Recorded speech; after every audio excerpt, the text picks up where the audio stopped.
ಅಷ್ಟೇ ಅಲ್ಲದೆ ನಾಡಿನಾದ್ಯಂತ ಇವರಿಗೆ ಹಲವಾರು ಶಿಷ್ಯರಿದ್ದರು. ಅವರಲ್ಲಿ ಪ್ರಮುಖರು ಗದಗಿನ ಸಿದ್ಧಲಿಂಗ ಸ್ವಾಮಿಗಳು, ಸಿದ್ಧಗಂಗಾ ಮಠದ ಶಿವಕುಮಾರ ಸ್ವಾಮಿಗಳು, ಸುತ್ತೂರು ಮಠದ ಘನಲಿಂಗ ದೇವರು ಶಿವಯೋಗಿಗಳು, ಮಹದೇಶ್ವರ ಮಠಗಳ ಸ್ವಾಮಿಗಳು ಎಡೆಯೂರು ಸಿದ್ಧಲಿಂಗೇಶ್ವರರ ಶಿಷ್ಯ ಪರಂಪರೆಗೆ ಸೇರಿದವರಾಗಿದ್ದಾರೆ.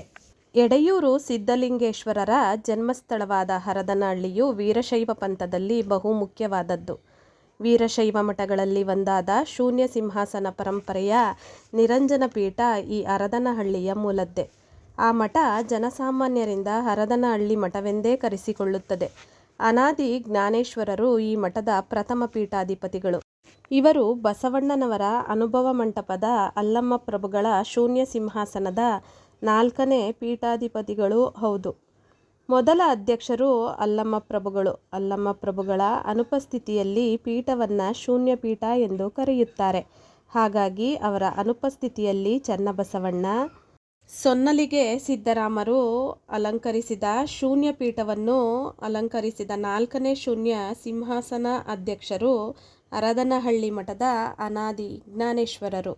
ಇದೇ ಮಠದ ಪರಂಪರೆಯನ್ನು ಇದೀಗ ನಾವು ಕುಂತೂರು, ಸಾಲೂರು, ಗುಬ್ಬಿ, ಸಿದ್ಧಗಂಗೆ ಹಾಗೂ ಎಡೆಯೂರುಗಳಲ್ಲಿ ಕಾಣಬಹುದಾಗಿದೆ.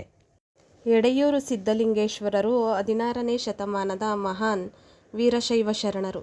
ಇವರು 701 ವಚನಗಳನ್ನು ರಚಿಸಿದ್ದಾರೆ.